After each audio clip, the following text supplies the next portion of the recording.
It's time for Reason. And tell me once where we've cut anything in the state budget since 2012. Hasn't happened. We've increased in educational spending, K through 12 and higher education. We've increased spending on this program, on that program. We've cut zero, zilch, nothing, nada. So lower state funding for higher education, part of that is completely false. Then you see the declining enrollment at K-State. Why do you think that there's a lower enrollment? It's too expensive. This is the Voice of Reason with Andy Hoosier. Then I get on my knees and pray. We don't get fooled again. Don't get fooled again. Oh, that's what I'm talking about. Welcome into the Voice of Reason. Bright and early. Starting off your morning, or at least dark and early, or it's trying to be bright and early. I'm not quite sure yet. Welcome in.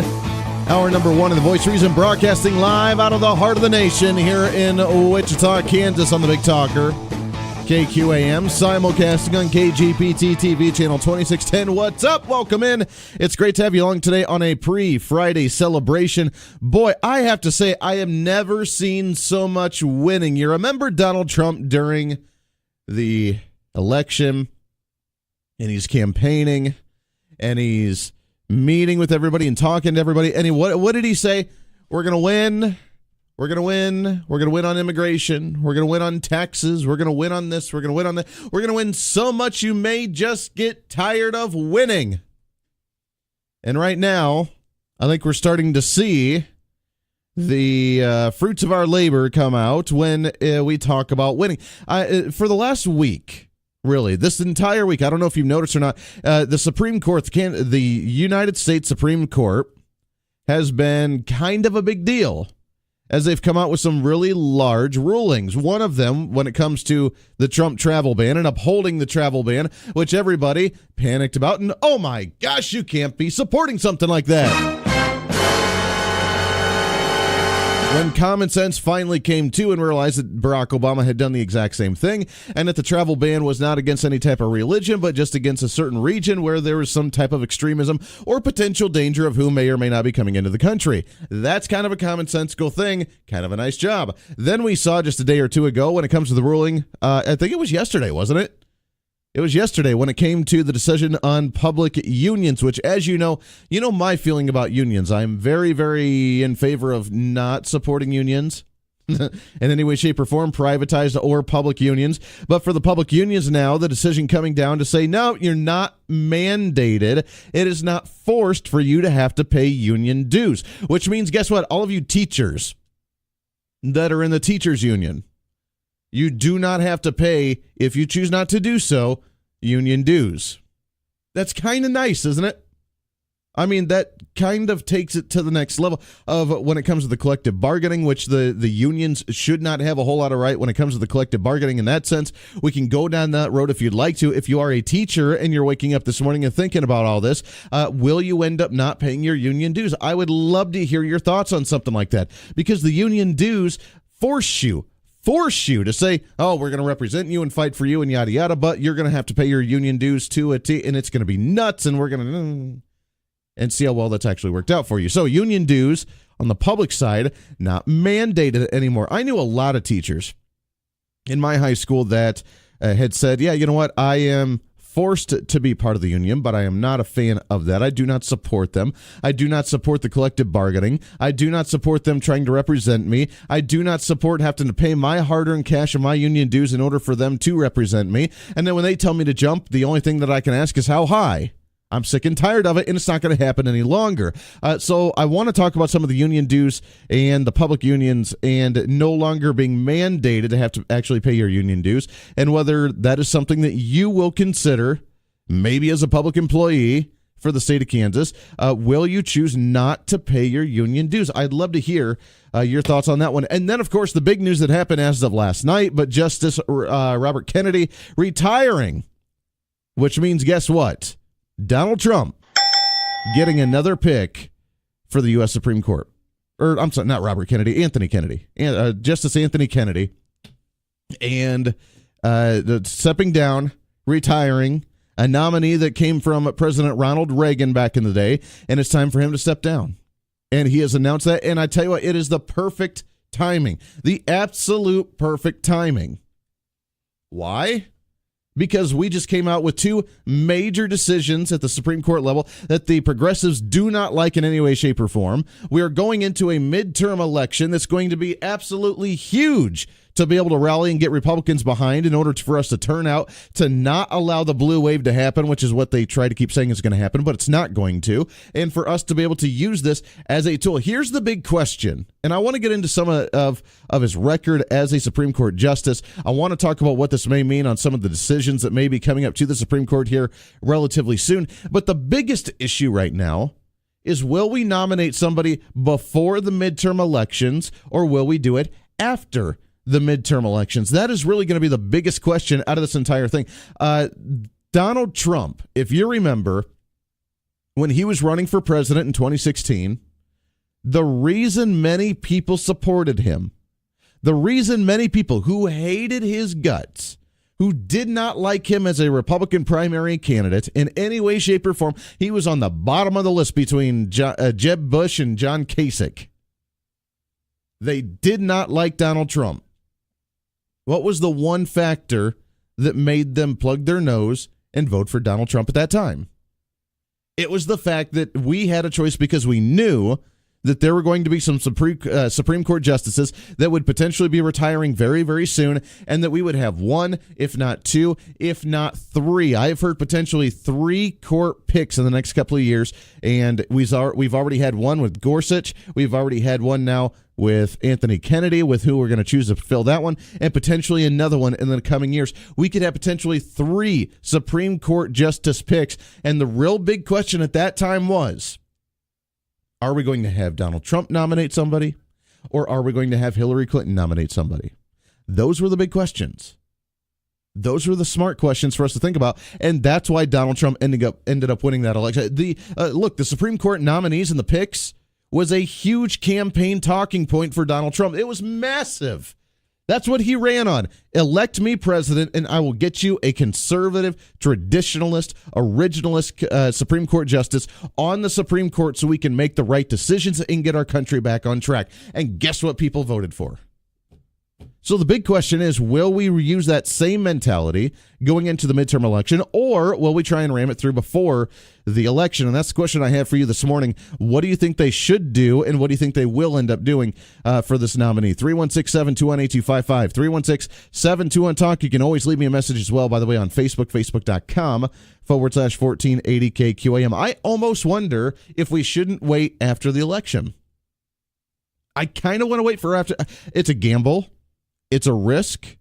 We could see a couple of Senate seats be able to go the other direction, and then we wouldn't be able to get somebody in that was a decent candidate. But on the other hand, I don't think that we're going to see the blue wave. I truly, honestly am that optimistic about this midterm election. John McCain's going to be going away. We can get another Republican in there, because right now, just imagine, if we tried to vote on it right now, John McCain would either not vote or he would vote against it because he despises Donald Trump that much.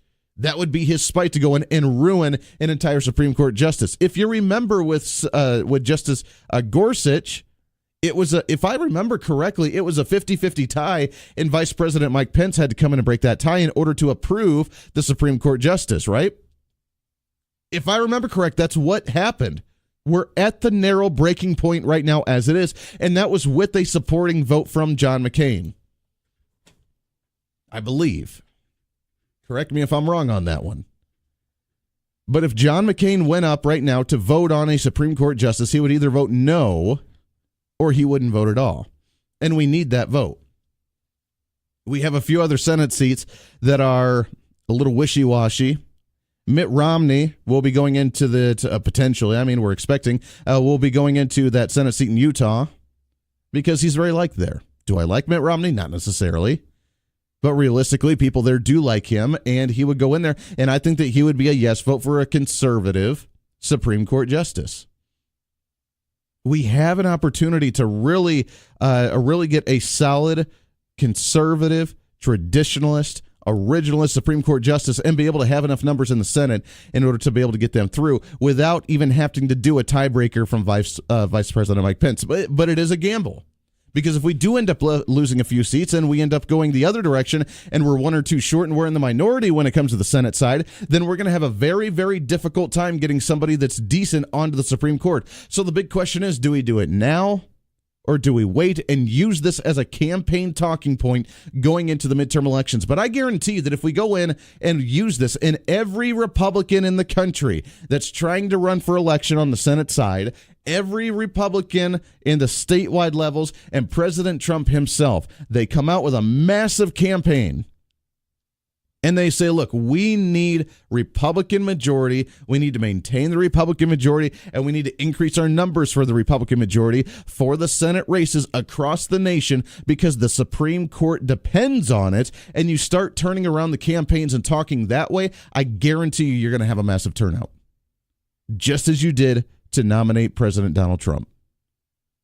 The same exact way. You start using those campaign talking points. You start telling them we need to rally, we need to unite, we need to be able to get Republicans in there because we have to get a conservative Supreme Court justice. And I guarantee you, every gun lover, every pro-lifer individual that's trying to stop abortion issues, everybody concerned about freedom of speech, everybody concerned about when it comes to travel bans and refugees and who's going to be coming in, everybody concerned about the immigration issue, everybody concerned about these issues that are frustrated, that are angry, that realize Congress isn't going to deal with a lot of the stuff, at least to the pace that we need to, that are concerned that Donald Trump's not going to be able to get the numbers and support that he needs. They're going to turn out for a Supreme Court vote, and they're going to vote in Republican conservative senators. I guarantee this is going to happen.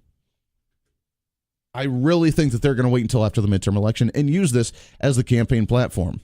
I mean, we already have enough success to run on as it is. I mean, look at this. Oh, look at this. North Korea, their denuclearization, and they're starting to work with the nations. That's great. That's fantastic. We've done something no other nation has been able to do. Thanks a lot. Not Barack Obama, but thanks to Donald Trump. With the other presidents that have attempted that. President Trump fulfilled his obligation and his duty of what he said he was going to do by moving the embassy in Israel to Jerusalem. Every other president said they'd be doing it. Never happened. Guess what? Now it's happening. We're pulling out of certain different committees and different talking points and different whatever when it comes to the United Nations. That is very good news. We're seeing the positive movement. We're seeing the economy tick up. We're seeing the GDP growth. We're seeing the unemployment. We're seeing lower taxes. We're seeing all this great stuff. All we have to do is run a positive campaign as a Republican, and you're a shoe-in, and you're ready to go and be able to get nominated and get either reelected or continue to get elected as Republicans in new seats. We have great opportunity right now. And then you add on top of that, not only are we doing great things, but let's make sure that the Supreme Court doesn't block us on some of these issues. Let's get in a new conservative Supreme Court justice. Ho-ho! Can you imagine? This midterm election is going to be just as exciting for Republicans as what the 2016 presidential elections look like for President Donald Trump against Hillary Clinton. That's the excitement that we can create around this election cycle. If we play our cards right. Or we try and ram it through right now and we take the gamble. Will John McCain actually go and vote? And how will he vote? Will we have enough Republicans to be able to do it now with squeezing out through some of the moderate, wishy-washy Republicans that just do not like Donald Trump, that have tried to sidestep Donald Trump for many of the times during these big elections and votes lately? And where do we go from here? 316-721-8255. A lot to think about, but a lot of great news, I think, for conservatives all around. It is a great day for us to live in America. It's a great day for us to enjoy being conservatives, traditionalists, constitutionalists, because that's the way we roll today on a Thursday. It's a pre-Friday celebration. We got a heck of a lot to get to today. Phil Martinez of Phil's Coins, he'll be joining at 8 o'clock as he does for the last Thursday of every single month. When we come back as well, we also have a story on the ranking of the state of Kansas when it comes to the well-being of our children. Now this goes into education, this goes into poverty levels, this goes into a lot of different ranges. So we'll talk about that coming up in a little bit as well. Plus, we have some updates when it comes to Shawnee Mission and their school district, their statement on the Kansas Supreme Court's decision when it comes to educational funding and what they're doing at their level. Plus, the Republican Party platform in the state of Kansas is being changed a little bit, and it's actually being changed for the positive, which I think is more good news for us when it comes to Republicans and conservatives in the state of Kansas and many of our state legislators going back to Topeka next year. So we'll talk about all that and more. It's going to be a heck of a show for you today. Your thoughts and calls are always welcome. We love you having here right here on a Thursday. Stay here. The Voice of Reason with Andy Hoosier.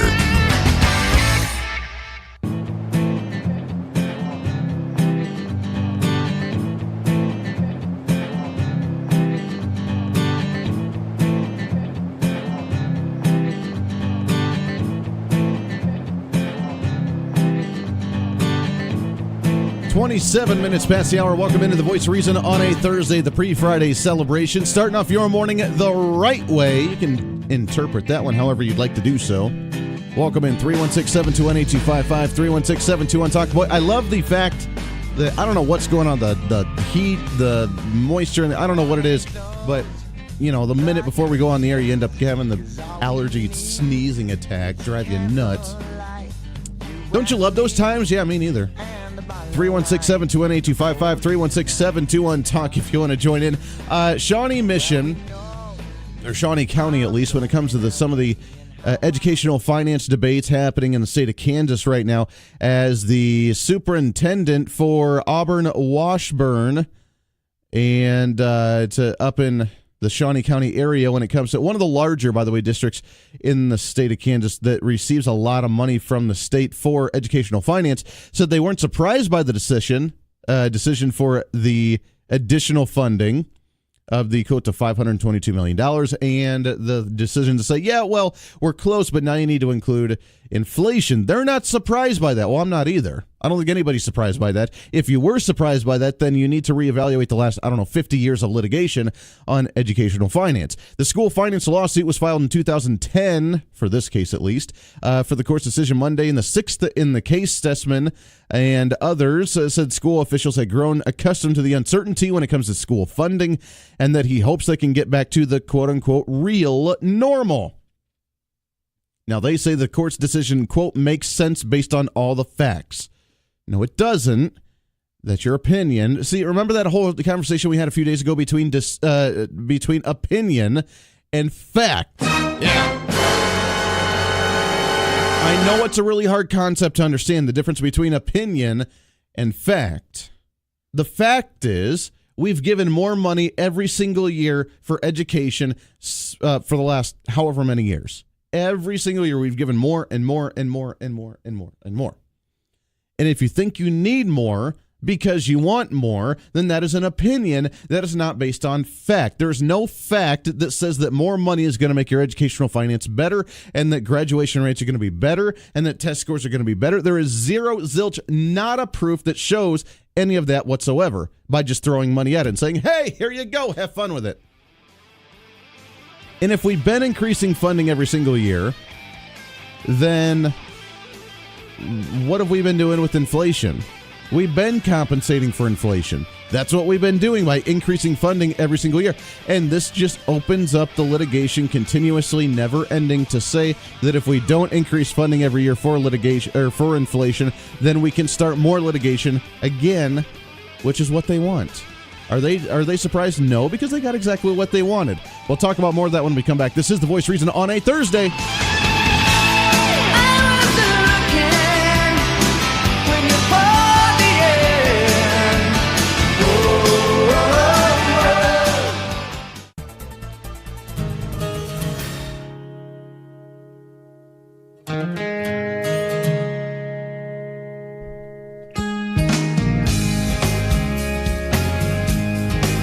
Andy never shies away from a fight. Just you try it. Oh, I'll try it. Just you try it. You'll feel it when I try it. I'd like to see you have at it. Would you now? And now's your chance to jump in the ring. Are you insane? Give Andy a call at 316-721-8255. This is The Voice of Reason with Andy Hoosier. Oh, yeah, welcome back into The Voice of Reason. Happy Thursday morning to you. It is that pre-Friday celebration. You see the light at the end of the tunnel. Let's get up, let's get going, let's have a little fun today. Starting off your morning the best way we know how to do so, better than a cup of coffee, a shot of espresso, even an energy drink. That's what I'm talking about, baby. 316-721-8255. 316-721-TALK. If you want to join into the program, we'd love to hear from you today. It is open lines. With that, let's go to the phones line at number 1. Good morning. What's your name? Oh, I guess we lost them. That's all right. Give me a call back. We'd love to hear from you today. 316-721-8255. By the way, the Twitter is open, and I do have Twitter up at Hoosier Reason. Speaking of Twitter, by the way, I did start following the, what's her name? Alexandria, the new gal that is the Democratic candidate for the 14th district in New York, the socialist, the 28-year-old socialist that's trying to run for that congressional seat. Started following her on Twitter to see exactly what she's going to stand for, and it's really the same kind of rhetoric you hear from every other politician. It's time for government to start working for us, which is true, but socialism doesn't do that. So I find that quite ironic. The government doesn't work for you in socialism. You work for the government in socialism. So you're a little backwards. I don't know if you understand quite what socialism actually means or actually does, but, good for you. Kudos to you, and congratulations on a hard-run grassroots campaign where you won a whole 15,000 votes and ended up getting the nomination. This is why, again, we talked about this yesterday and reiterated this, that elections have consequences, and you showing up or not showing up has an effect. By not doing anything, you're actually doing something. And that's really something to remember and take with you everywhere you go. By not doing, it's kind of like those where you see the fight going on in the middle of the street, or you see a woman getting abused in public, or you see something terrible happening to a child in public, that when you stand around and you videotape it for a YouTube video, or you don't do anything, but you're just the spectator, by not doing anything, you're actually doing something. And it's in a negative way. And we need to fix that. It drives me nuts. I always see these videos of people that are at the cat fights going on in the middle of the street, the random druggie that's freaking out in the street and actually doing something bad, or the group that's trying to beat up on a cop and like just dogpiling on this cop, trying to abuse them and beat them up because they don't like cops, that sort of thing. And the people, instead of actually stopping it, are pulling out their phone. Hey, pull out my phone. Let's videotape this. I'll get some awesome hits on social media for this guy. Drives me nuts. That's the kind of mentality it is. When you don't show up to vote for an election, then you're doing something. By not showing up, you're giving the election away. You're openly saying, I don't care. I don't have a voice. I'm not going to have a voice. I'm not going to have this person represent me in any way, shape, or form, good, bad, or indifferent. And, this is why we get individuals that are bad in government, that aren't properly representing you, that aren't doing the job that they need to be doing because we just didn't care at that time. By not showing up, you're actually doing something, which is very concerning. So the 15,000 votes that she ended up winning, it's just crazy to think about that small number. In the Bronx, in New York City, and they end up getting 15,000 votes to be able to win an election. That is mind-boggling to me. That is like a county commission race here in Kansas. And you would think that Kansas, being a smaller populated state, an area that we would have maybe a tenth of what they actually have for a voter turnout, but no, Guess not. 316-721-8255. Anyways, coming back to Kansas, we talked about the Shawnee Mission area when it comes to their decision and their opinion when it comes to the educational finance report from the Kansas Supreme Court. Not surprising. They're not surprised by the decision. I'm not surprised by their excitement about the decision.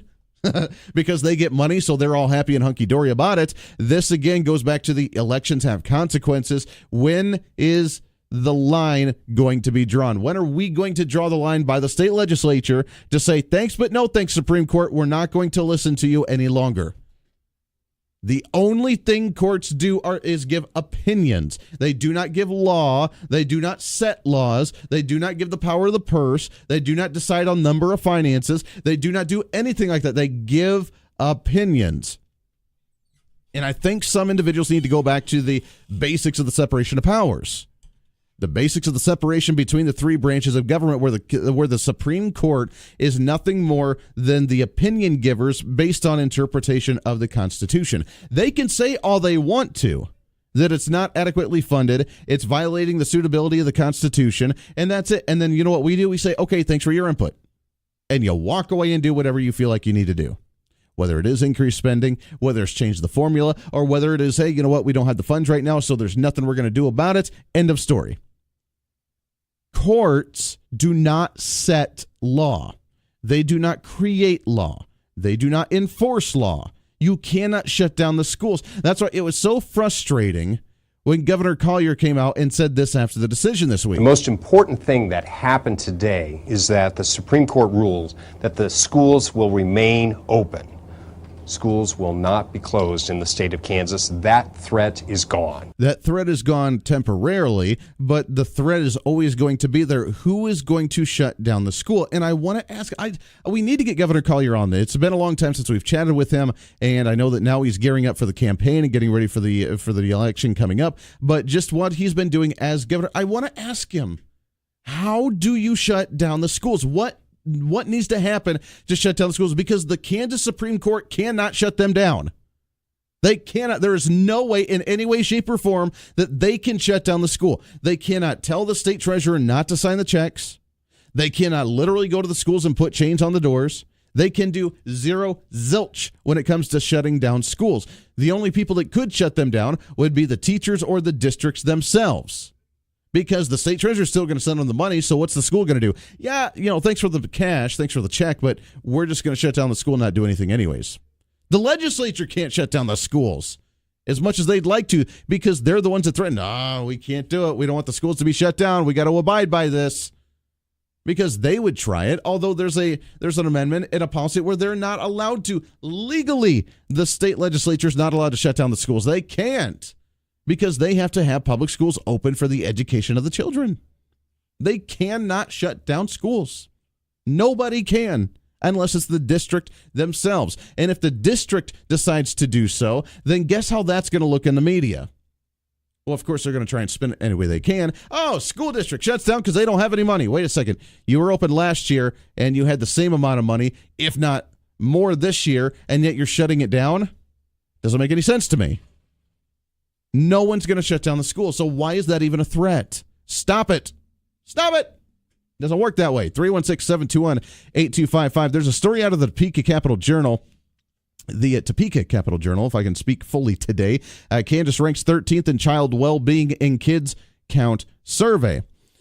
13th in the nation when it comes to the well-being of our children. Is that bad? Nah, it's not bad.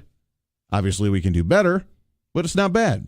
Kansas has improved its child well-being ranking according to the 2018 Kids Count Survey, which places the state of Kansas 13th nationally. In 2017, we were number 15, which means we've moved up in the ranks, which means we're doing better. Better. Now, that has very little to do with the amount of money being sunk into education. It does to some degree, because, well, at least they say it does to some degree, but it really doesn't. We were ranked number 18th in health for children, 21st in education. So, wait a second. So we've dumped all the money into education and we're still number 21 in the nation? Yeah, tell me how that's worked out for you. Eighth when it comes to economic well-being, and 23rd in family and community. Here's some of the notable points that the report included when it came to this well-being of our children in the state, because it's all about the children, right? We are so loving of the children that we're willing to try and find ways to shut down their schools to where they can't get educated because we really, really, really, really, really, really care about the children. The percentage of Kansas children in poverty dropped to 14% in 2016 from 18% in 2010. Was one point that came out of here. Wait a second, we dropped in poverty, meaning, oh yeah, people are doing better. People have more in their paychecks. People aren't struggling as much as they used to. What was the cause of that? Was it the tax increases or was it the tax breaks? Was it the path to zero that Governor Brownback was on, or was it the tax cuts from President Donald Trump, or was it because all of a sudden we felt like doing a retroactive tax increase? Which one, per se, do you think is actually going to fix people's paychecks? Well, think on that one for a minute.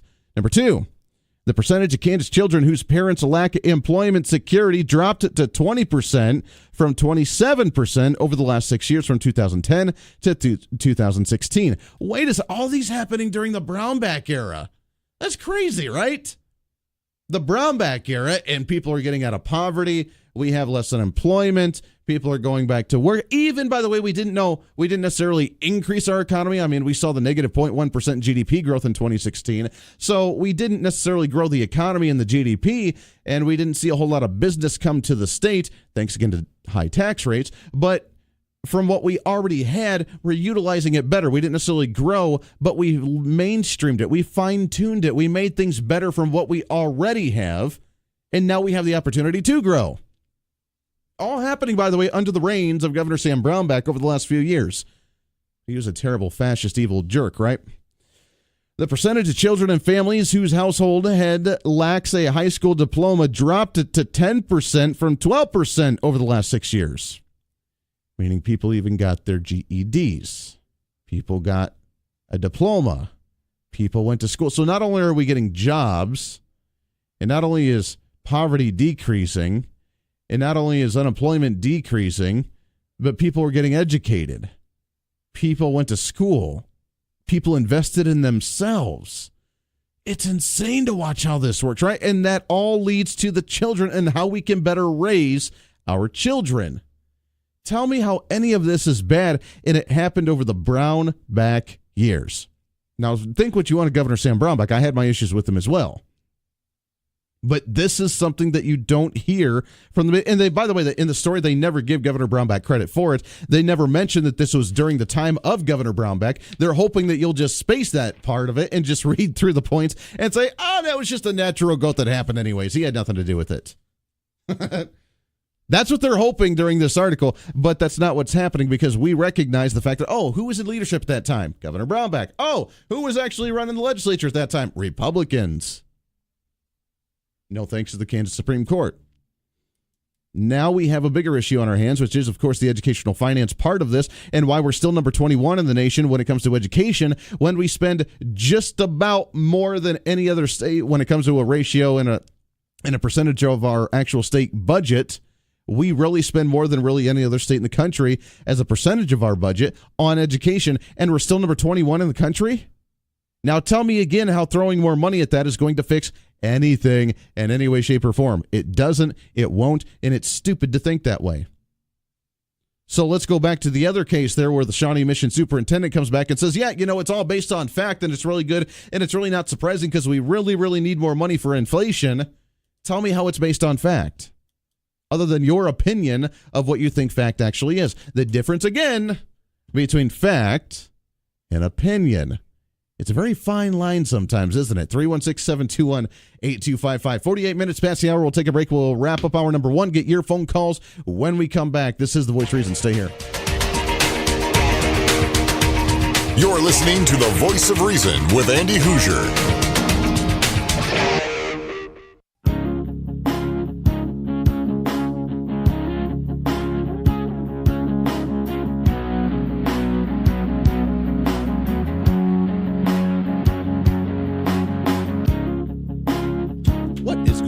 Here, we need to be able to bump up this exciting bump music, trying to get you woken up in the morning. It's a very difficult thing to do, apparently, because we need the nice little smooth, nice little soft bits of music.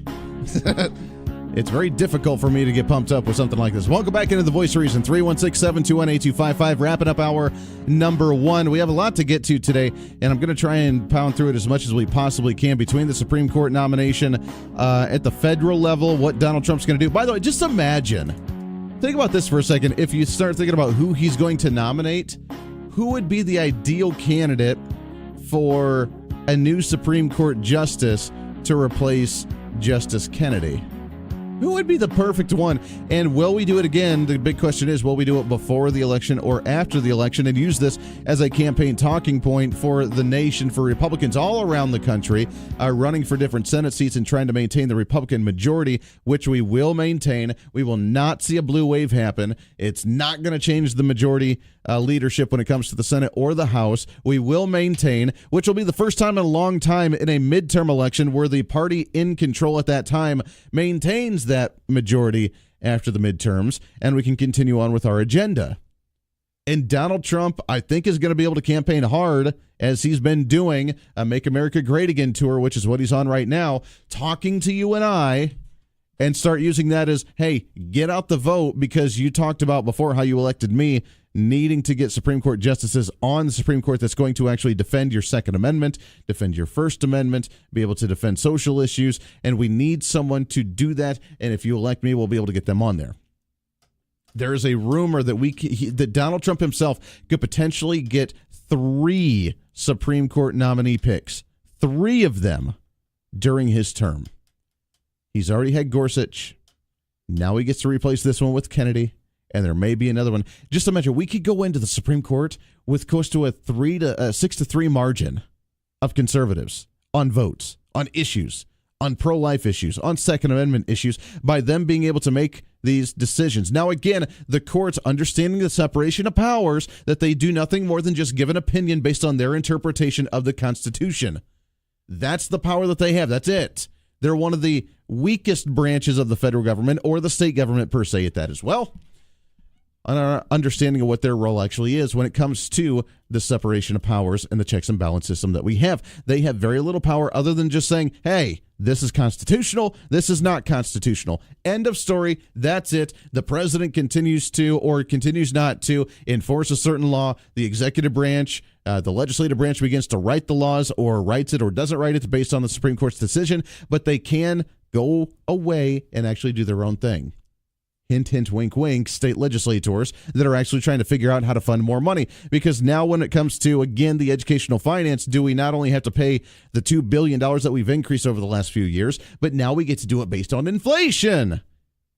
And imagine what that amount's going to be every single year on $6 billion coming from our state government to education, and we start talking about anywhere from a 3 to 4% inflation rate that we see in the state of Kansas.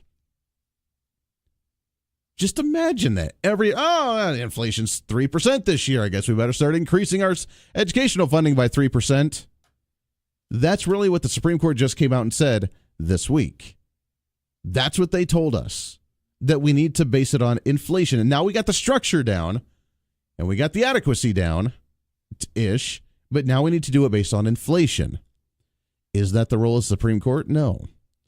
And when are Republicans going to stand up and fight that? Well, we'll talk about that coming up in hour number 2. When are they going to start standing up and fighting the Kansas Supreme Court? And when will any Republican start understanding that the Supreme Court, that the legislators in black robes are not legislators in black robes, that they have no power or authority to do that in any way, shape, or form? And it's time for us to remember that, understand that, and fight it when we have to. So hour number 2, when we come back, there's some good news on that front in the state of Kansas. Where are we going to go when it comes to the black robe legislature, and how do we begin fighting them, and what can we do as conservatives and as Republicans?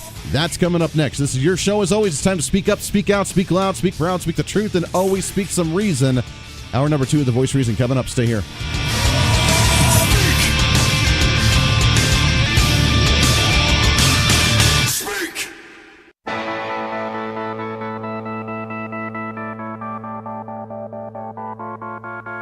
It's time for Reason. And tell me once where we've cut anything in the state budget since 2012. Hasn't happened. We've increased in educational spending, K through 12 and higher education.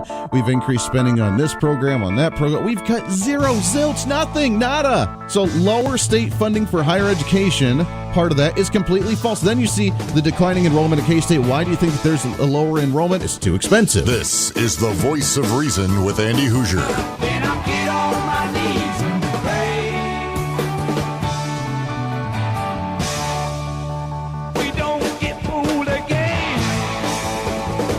Don't get fooled again. That's what I'm talking about. Welcome into the Voice of Reason, hour number 2 of the Voice of Reason, broadcasting live out of the heart of the nation here in Wichita, Kansas, on the Big Talker 1480 on the AM side, 102.5 on the FM side, KQAM.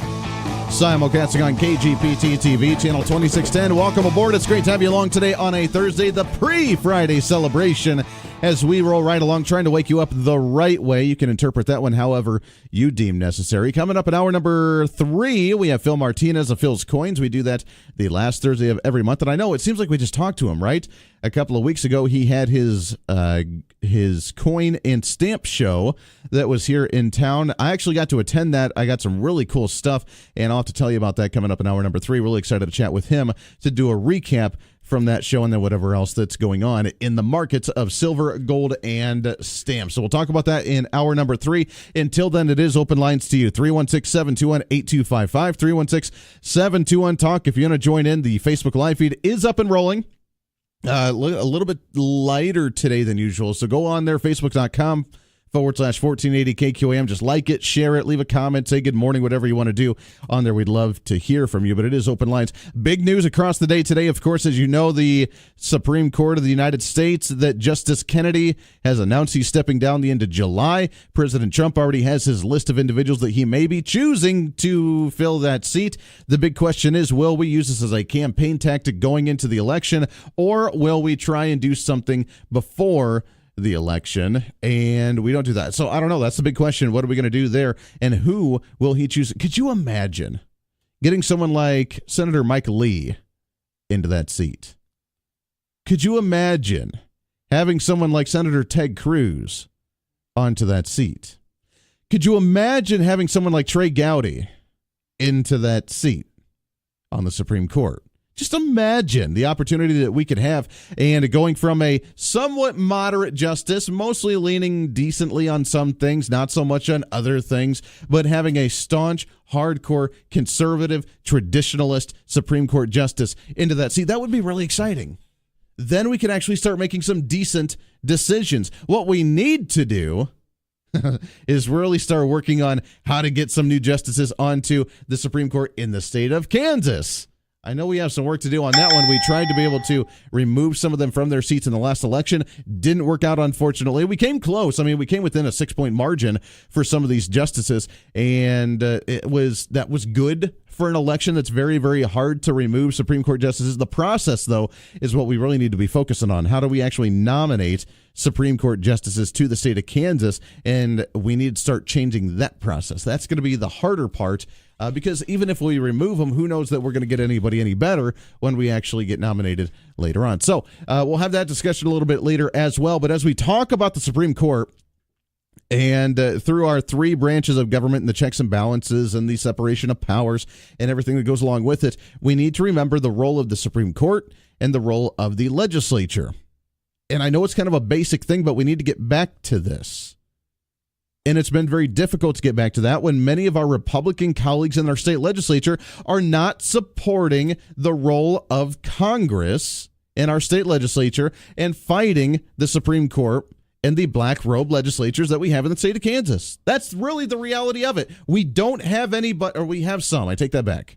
We have some. We don't have enough that are standing up and fighting and saying, yeah, you know what? You're not allowed to dictate policy at the Supreme Court level. We have that duty as the legislature. You can give your opinion, and then we take the opinion with a grain of salt, and sometimes we just throw it into the opinion basket that's in the corner of the room. Sometimes we take it lightly. Sometimes we don't take it lightly. Sometimes we respect it. Sometimes we don't. But that's the beauty of the checks and balance system. The complaint box and the request box and the opinion box is all right there in the corner. You're more than welcome to share as much of that as you want to by writing it down, and I will crumple it up and I will throw it in there. And sometimes you just have to do that. Sometimes you just have to do that. I mean, let's just say that we get thrown into a quote-unquote constitutional crisis in the state of Kansas. A constitutional crisis. Let's just say that something like that happens. What's going to happen? We shut down the government? Oh, darn. Oh. We shut down the schools? Not going to happen. How do you do that? Well, it's a good question. How do you do that? We need to remember the role of the legislature and how we can fight many of these black robe legislatures. And the Republicans finally, my friends, are beginning to do that.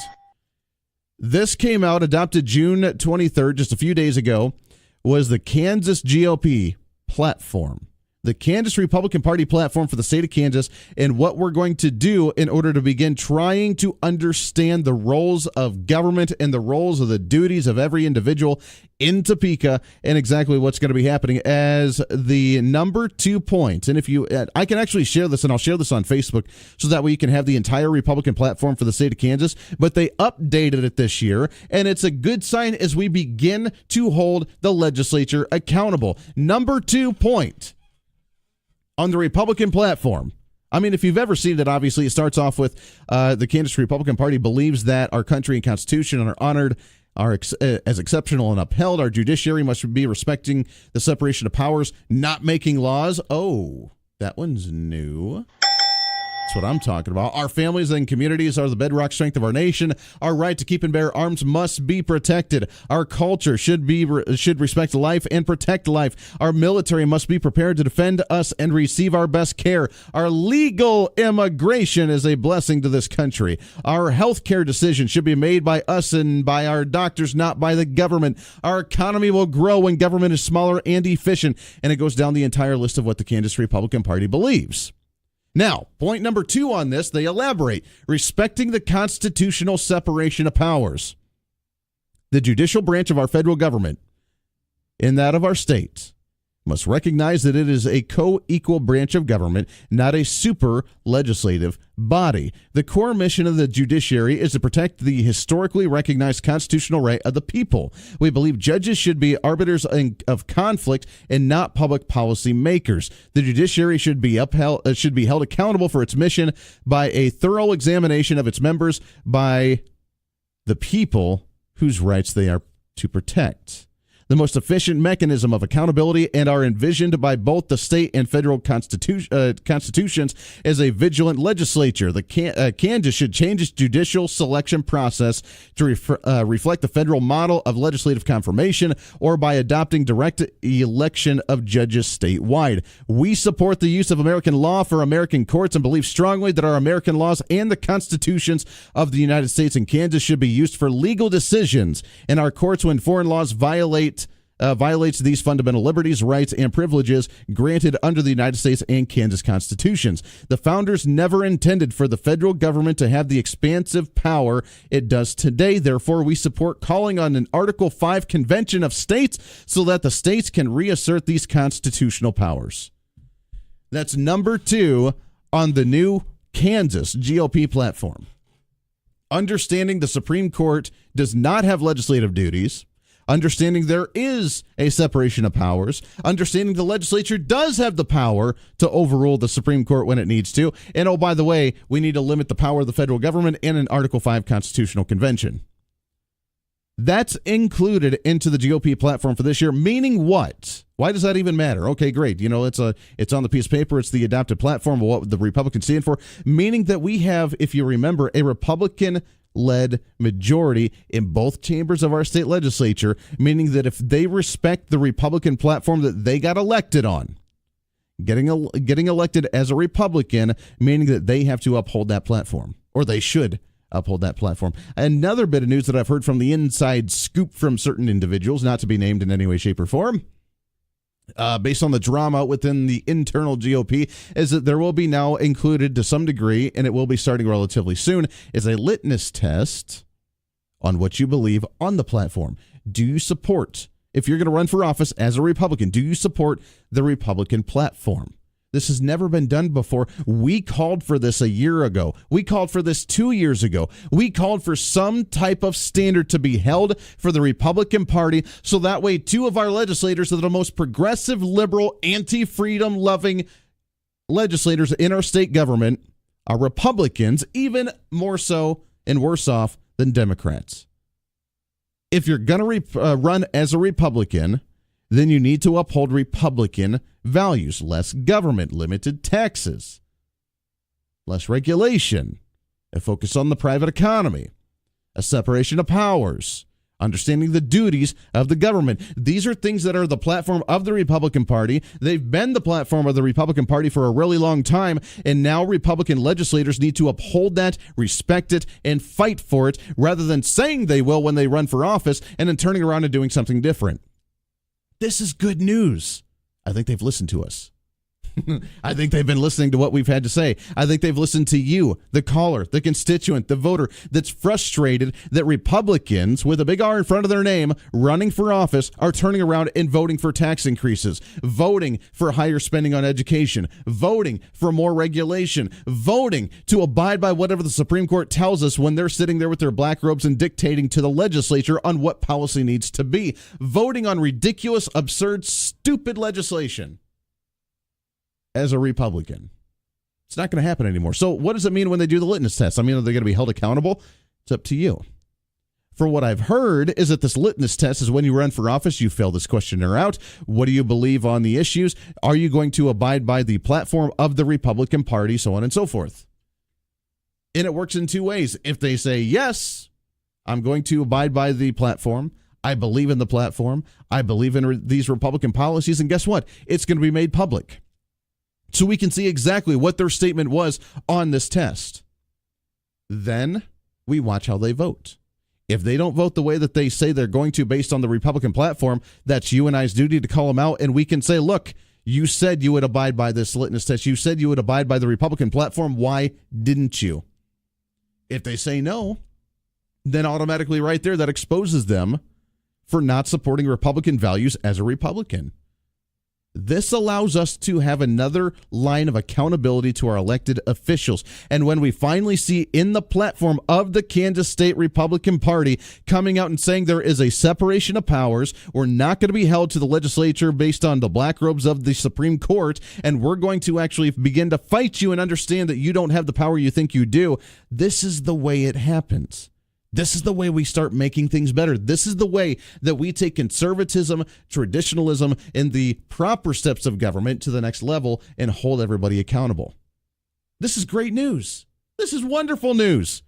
We're doing something great here. What do you say? 316-721-8255. Let's get your thoughts on this line. Number one, good morning. What's your name?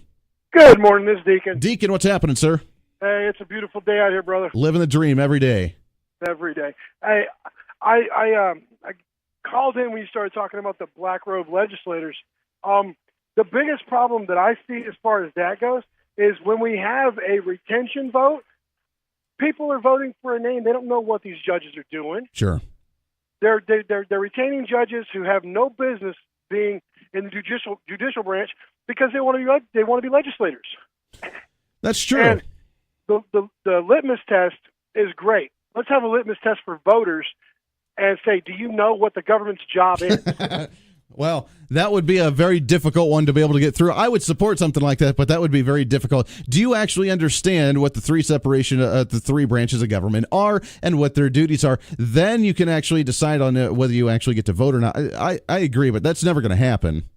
Oh, it'd be sweet. Well, see, everybody thinks that voting's a right. Voting is not a right. Right. You know, it's a privilege afforded to American citizens in good standing. Exactly.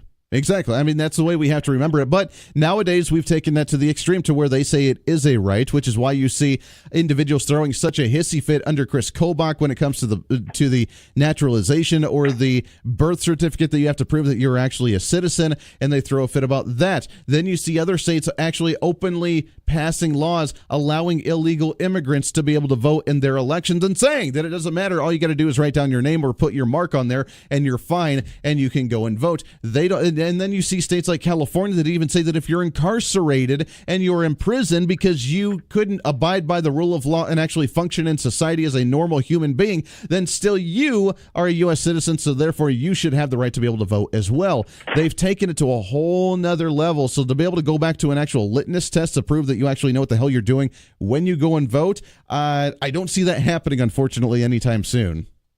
Right. And, you brought up the states that are allowing illegal immigrants, illegal alien invaders, sure, to vote in their elections.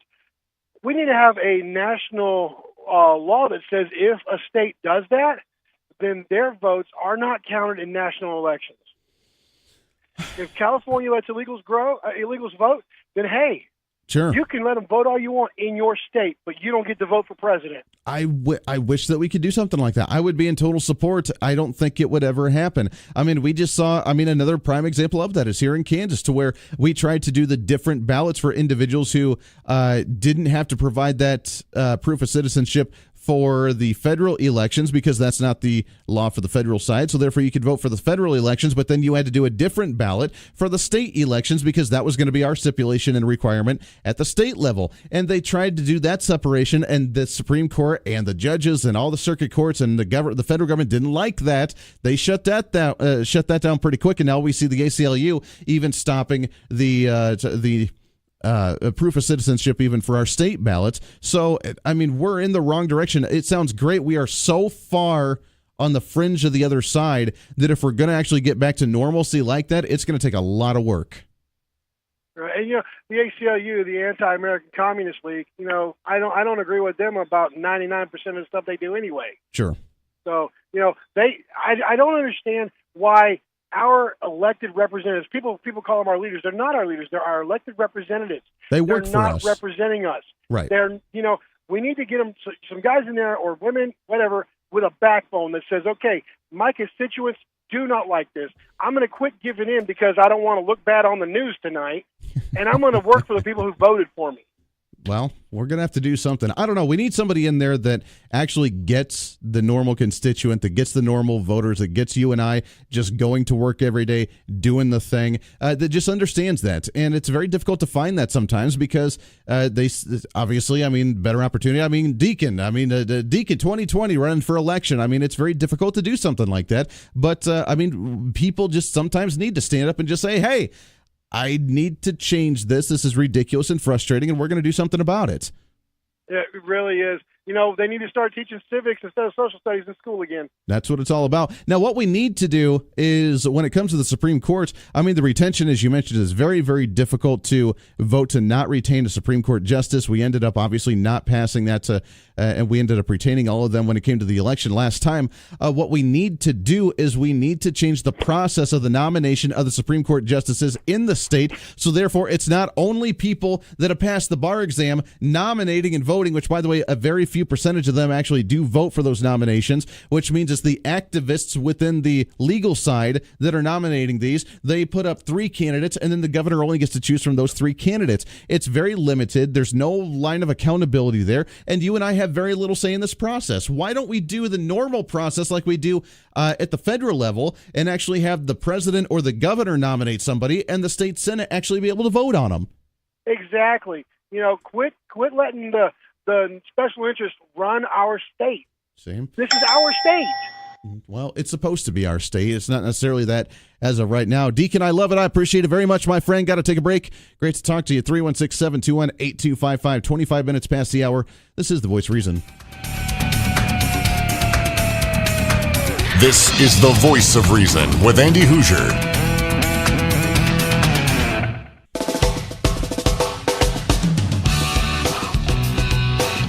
Bottom of the hour news coming up. One a little long in that last segment. Appreciate all the phone calls, though. When we come back, we'll continue this conversation. The platform of the Republican Party in this state changing for the better. Maybe being able to hold some elected officials accountable for their actions and more. Plus, we do have our Riverside Cafe giveaway today. That and more coming up on The Voice of Reason. Stay right here.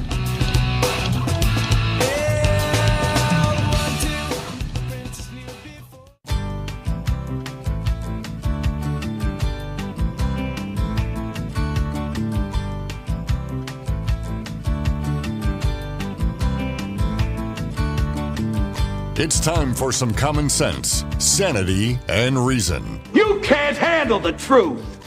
This is The Voice of Reason with Andy Hoosier. That's what I'm talking about. Welcome into The Voice of Reason, making it happen today. I have yet to see some exciting music getting us all pumped up kind of thing this morning. It's kind of lame. What the heck, man? 316-721-8255, waking you up the right way. You can interpret that one however you'd like to do so, like the right way, like right way, or the right way. That's what I'm talking about.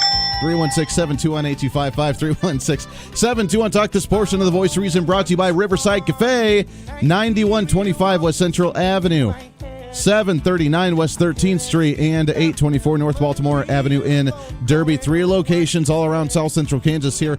Great locations, great individuals, great food, great rates, great stuff just to enjoy, have some fun, get out and go and eat, especially after all the shenanigans that have been on social media and the media publicity. Can you believe how much that they've been talked about? We have your complimentary burger and fries we'll give to you at the end of the segment. Stay tuned in. More information for that one in just a second. Rick Everett, good morning, sir. The left media. Left media. They're always thirsty. That they are. They are always thirsty. They're always juicing. They have the black hole that sucks the life out of people sometimes based on what they like to do.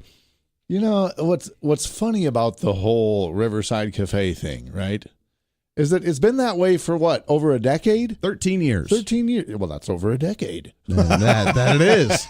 Hooray! We can count. 13 years. This just in. It's been going on for 13 years. No, Paul Comia, when he came on the show last week and we talked a little bit about this, I mean, we asked him, what was the difference in the change in policy? Because you watch and read some of the comments on social media and you see people that say, I cannot believe that you have the sticker in your window. It is insane that you would actually encourage people to actually want to bring their gun. I will never go to your restaurant ever again. If you've been there before, it shows how well and how efficient that a sticker actually works on your window when you walked in and actually said, yeah, there's actually guns in here because people have been doing it for the last 13 years. Yeah. Oh, well. But it just boggles the mind. So he's been on... Come for the food, stay for the guns. See, exactly. That's what I'm talking about. You can't get any better than that. And he's been on, it's really cool. I mean, Paul's been on a few different shows lately. He's been, different organizations have reached out to him. I can't even reach him anymore. Yeah, he's when I go to call him, I get some female on the line answering his cell phone, and the only message I can get is, I'll have our people get a hold of your people. That's right, yes. He's kind of a big guy now. Kind of a big deal, you know. Yeah. So, no, we appreciate that very much. We love having him work with us here on KQAM and the Voice of Reason. We'll have your complimentary burger and fries. So here's the thing. You get to, what we may do. I don't know if I won't say this yet. The way for us to give this away. Well, we're not doing TV trivia again because the shows you watch are jacked. What are you talking about? I have fantastic taste in shows and in movies. Oh, my gosh. Apparently, just no one else watches them with me. There you go. But nonetheless, I have a fun way that I think we'll give this away today in regards to that. As we talk about guns, there is a new discussion on the armed officers at schools and the role of them at the school, to where they don't necessarily want to be just the police officer at the front door monitoring and watching everything with the gun, but should their role change, according to the Wichita Eagle, to be more of a counselor and be more friends and connected with the students at the school? So that way, number one, the students aren't afraid of the gun. Number two, they're not standoffish with the security. And number three, that they could possibly get the inside scoop in case somebody maybe has a mental illness or is maybe depressed about something or maybe thinking about doing some kind of harm. They can catch it as a preventative measure as opposed to just being the standoffish cop at the front of the door. No, I like that idea. That is a good idea. But we need to remember that many of the shootings that happen at schools, there were already armed officers there. There's just not enough of them. You can't not be at every single entrance of the school with one or two officers. Well, and another thing that this brings into play is the vetting of those officers that are specifically assigned to schools. Sure. I remember one school shooting, and I don't even remember which one it was because there's been a handful, but where the officer that was employed to be there as a security guard, when the stuff hit the fan, he's outside. He remained outside. That would be the Florida shooting that happened with the whole David Hogg issue. And he was outside by his car, not in the building, trying to eliminate this. Whereas you see some of the other shootings that have happened, and a student tried to do it, and they tried to shoot some people, and the officer took them out instantaneously within a couple of minutes, and it was done. It was over. Nobody else died other than the shooter. So that's the kind of conversation that we need to be having. But again, when you have a building full of, look, I mean, my school is relatively small. We had 400 high school students in the entire high school.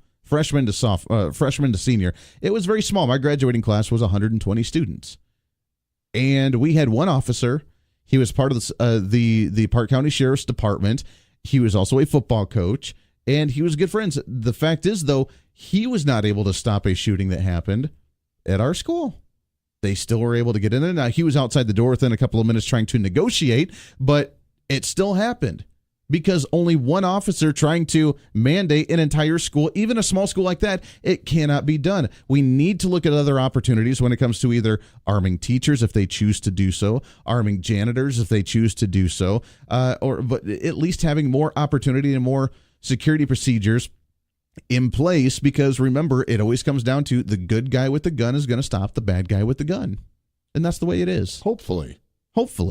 I mean, at least. Now, what does this have to do with giving away a Riverside hamburger, though? Oh, well, because. You got hungry people out there. Well, there are listening. hungry people out there. The reason I bring this up is because as they're in the news for their Second Amendment stuff, which by the way, did you see the new sign that was sent to Riverside Cafe from a militia group out of Georgia? Yeah, here's a free one on us. Yeah, it was fantastic. It said, that the gun's welcome. Hopefully you don't have to unholster it, but if you do, then marksmanship is very much appreciated. There you go. Yeah, and it was a sign that was actually given with a letter saying, hey, we heard about your story nationally out of Georgia. Here's a sign that you may enjoy in your window. So now they put that in their window as well, I believe.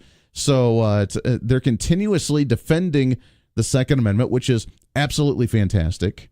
They are encouraging individuals to carry their firearm, which is absolutely fantastic. So I think today, for our Riverside Cafe complimentary burger and fries, if you call in and tell us what type of handgun that you like to carry while eating a burger, we'll get you your complimentary burger and fries. Well, that should be easy enough. What do you think of that? So what kind What's of the handgun? phone number again? 316-721-8255. 316-721-TALK. Tell us what type of burger that you like to eat with what type of gun on your hip. Did you ever watch?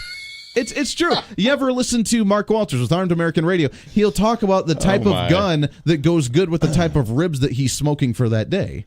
I like a 9mm with my baby back pork ribs. See, that's what I'm talking about. You have to have a manly gun with a manly side of meat, on the side. It's a beautiful mixture. So what type of handgun do you like to carry when you have not just a burger, but the massive 3-pound Riverside Cafe burger? Now, we can take up to 3 calls and keep them all on hold at one time, right? 2. 2? Okay, Yes. Let's take the first 2, and then we'll decide between those first 2 who gets which the one's, burger. there we go. On which one's going to be able to get. So we got 2 callers on the line here. You'll tell us which kind of a firearm you like to have on your hip while you eat a 3-pound manly bacon burger. A 3-pound? Where did you come up with 3 pounds? I mean, come on. If we're going to do the we're not giving away 3-pound burgers. Well, see, we're not giving away a 3-pound burger. That's not in the budget. We're not doing that. However, if we're going to do a manly carry the gun on the side of the hip sort of thing for the restaurant, we need to have a manly kind of burger with that. So if you could have a 3-pound burger and you would eat that, what type of manly, awesome firearm would you have on the side? Okay, go ahead. Take the call, Andy. Let's go ahead and do it. Line number 1 here, 721-8255, 721-TALK. Line number 1, good morning. What's your name?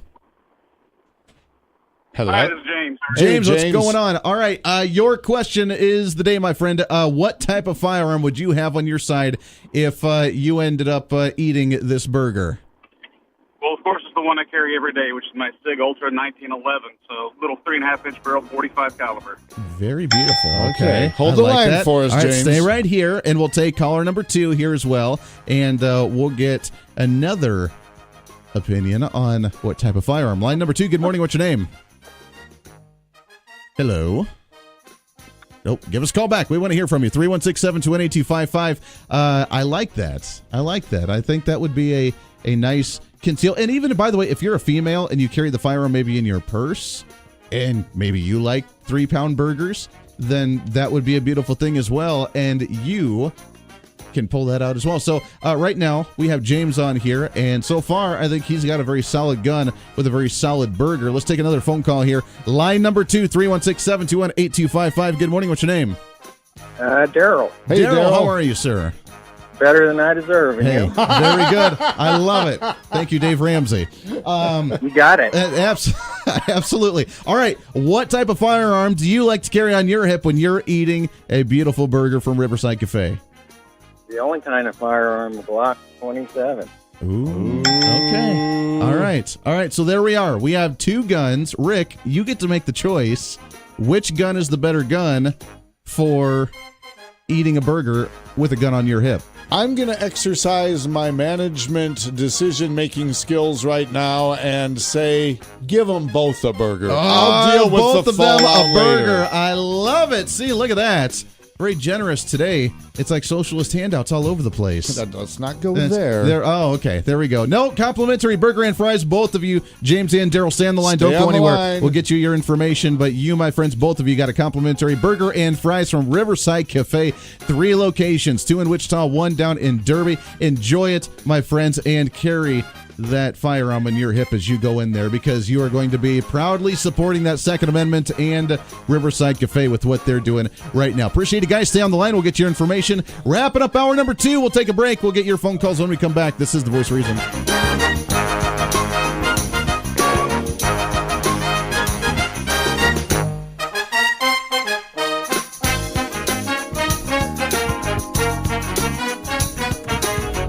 The Voice of Reason with Andy Hoosier.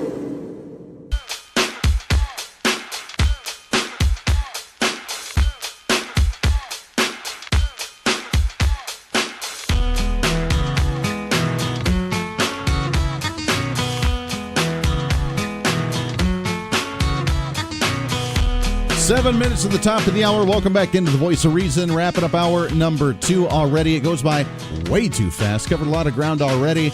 And we need to continue to cover some more coming up. Hour number 3, Phil Martinez, the man himself from Phil's Coins. We'll be talking to him. We'll do a recap on the coin and stamp show that was a few weeks ago. I got some fun goodies. We'll talk about that, along with some of the markets, what they're looking like, and some of the other goodies that who knows what may happen at that time. 316-721-8255, 316-721-TALK. By the way, a couple of days ago, we talked about electric rates and utility rates and the potential of Westar raising rates in the area, and we've talked about the reasoning for that, and them trying to buy out another company and different equipment that they may need to upgrade, whatever the case was, and rate hikes that not only affect us for using Westar, but also for solar panel users who don't use electricity as much anymore either, and them needing to pay their fair share. So that means if you have solar panels trying to do the right thing, trying to save costs or trying to be environmentally friendly, whatever your reasoning for it is, that you would be paying a higher rate than anybody else because you have to pay your fair share. That discussion, which is, it's the dumbest thing I've ever heard in my life. I don't get that. But you do have a chance to make your voice heard on these rate increases to Westar starting today, actually. Today's Thursday. Wichita area residents will get a chance Thursday evening to tell state decision makers what they think of Westar's energy plan rates for all customers and levy an extra surcharge on those who get some of their power from rooftop solar panels. Westar's original rate request, according to the Wichita Eagle, was at $52.6 million in rate hikes, which would be about $6 a month for the average homeowner. Not a whole lot, but still, that kind of reminds me of like the whole bond issue for the school bonds of Derby. I'm saying, it's only a piece of pizza a month, depending on for your $100,000 home. That's not that much. You can afford that. But it's incremental, and it goes up and up and up and up and up all the time. So tonight's your opportunity. If you want to make your voice heard, if you want to actually be part of the conversation, which is really important, do you want your electric rates to go up? Do you want Westar to say, yeah, you know what, we're just going to raise it up for you, $6 a month on average for people. You can start paying more into us, then we can actually have one. The official public hearing begins at 6 p.m. at Wichita State University's Hughes Metropolitan Complex, 5015 East 29th Street North, about a mile north of the main WSU campus. That's tonight at 6 p.m. You really kind of need to be there. It's really kind of important. This is the way that we make things happen. We talked about the elections that happened a couple of days ago in the primaries. The socialists out of New York winning with 15,000 votes. That's a county commission race here in Kansas. That's insane. And yet now we're going to have somebody in our Washington, D.C. congressional seat representing the 14th District of New York, representing under a socialist Bernie Sanders mentality, free goodies, and universal health care, socialism for all. That's her mentality. Because of 15,000 votes, when we could have actually done something productive here in the Kansas area. Every vote counts. Every voice counts. and you have a voice to be able to make that happen. So tonight, 6 p.m., Wichita State University's Hughes Metropolitan Complex at 5015 East at 29th Street North, just about a mile north of the main WSU campus. You can go, you can make your voice heard, you can listen to the reasoning for their rate hikes, and you can have your input. If we show up in masses tonight, maybe, just maybe, we can have some kind of impact in decision-making and release some type of control over the situation. Because I don't know about you, but I don't like to be punished because I try to do the right thing. If you put solar panels on your home, it's an upfront expense. It's really expensive, but it pays for itself over time. You don't have to use electricity as much. But then saying that you have to have a higher rate than anybody else to pay for your fair share because you need to help out with it doesn't make any sense. For the average homeowner, we're already struggling. We already had our retroactive tax increase by the legislature last year, saying that we owe the state of Kansas more money than what we were promised at that time because of the rate change. And the average homeowner, imagine this, the average family, when they filed taxes this year, owed the state of Kansas $2,000 as an average because of that retroactive tax increase. We give the government plenty of money, and then they're going to turn around and say, well, utility rates are a little bit low. We need to bring them up a little bit. We need to do more goodies here. This is why we fight. This is why we're aware. This is why we're active. This is why we're engaged, and this is what we need to change. So we have an opportunity to do so tonight. Make your voice heard. Let's stand up, and let's be able to change some things.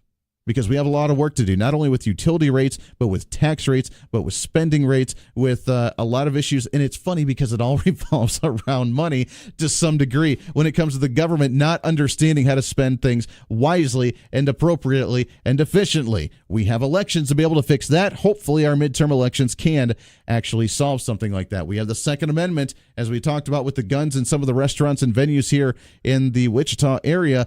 We're doing better, but we have some work to do there. Students still struggling to find ways to actually carry on campus legitimately without all the red tape around them and the big flag above them and the big radar for everybody to know, hey, this guy's carrying a gun. We have some work to do there. And today is the day that we can actually start that process. Wrapping up hour number 2 when we come back. Phil Martinez, the man himself from Phil's Coins. We'll talk to him, get your thoughts and calls as well. We got a lot to get to today. This is The Voice of Reason. This is your show. Not my show, it's your show. You run it. It's time to speak up, speak out, speak loud, speak proud, speak the truth, and always speak some reason. This is The Voice of Reason. Hour number 3 coming up. Stay here.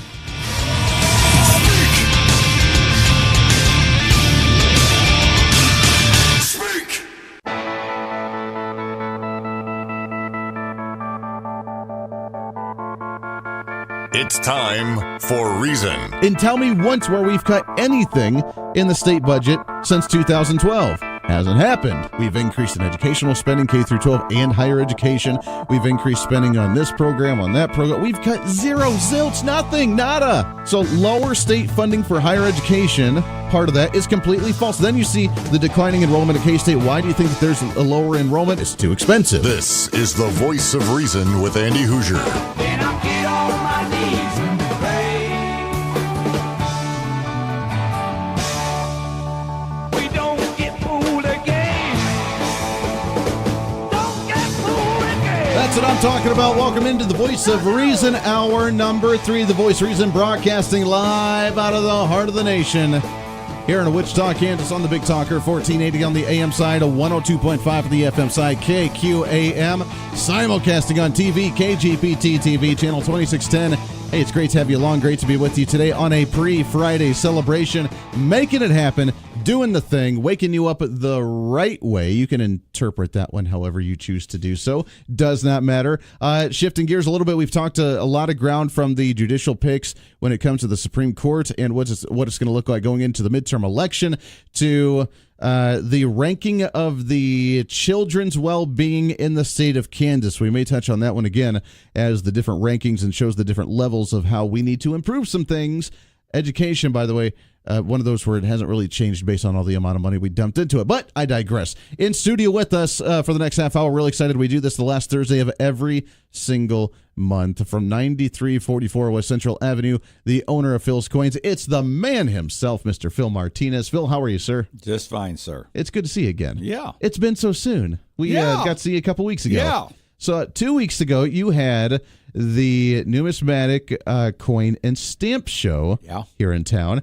I got to go and visit that a little bit on Saturday. Yep. And it was really cool. I tell you what, there are a lot of opportunity to spend lots of money and get really cool things. Oh, yeah. There's no end to how much money you can spend. I tell all my people, only bring the money you can afford to spend. That way you don't do something stupid. Sure. And we brought some money. We got to get a cool couple of things. But, I mean, you can, if you choose to do so, you can walk out of those types of things. And even with your store on a regular basis, you can walk out with $40, $60 worth of stuff. I mean, it's not like a bank-breaking type of thing. You can go and enjoy and get some coins and begin your collection and get some really cool, nifty things for, $60. Yeah. I had a guy yesterday come in, and he'd been listening to us on the radio. Okay. Said nice things about you. That was the one I was telling you about. I don't know what's wrong with him, but yeah. But anyway, sitting there, and he goes, so if I bring you $1,000, he says, so you hold my materials for me? And I said, oh, no.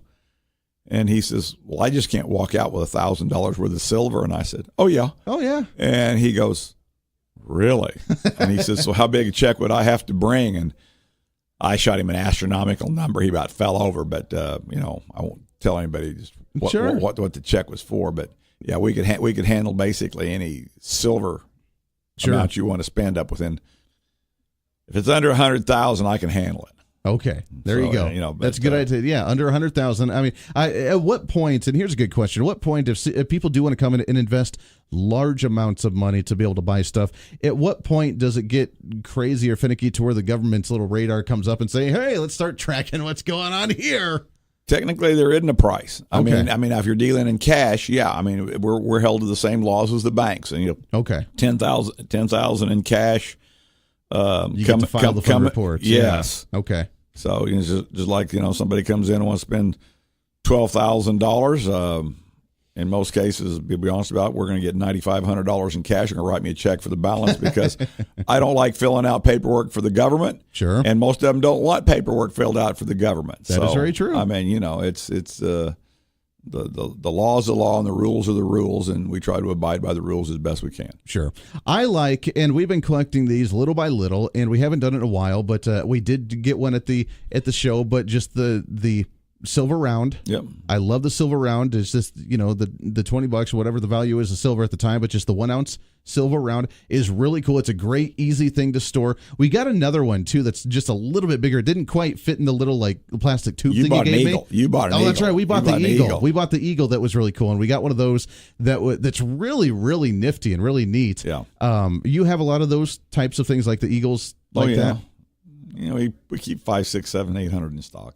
Oh, yeah, not too many. Yeah, not too much. But one of the coolest things that we got was what I had told you on the radio was what I wanted to get was an ancient coin. Yeah. An ancient coin. Something that's been around for a long time. And we ended up finding one. Now, it's not like the whole thing. I mean, it was kind of chipped, obviously, because it's, been around for 2,000 years.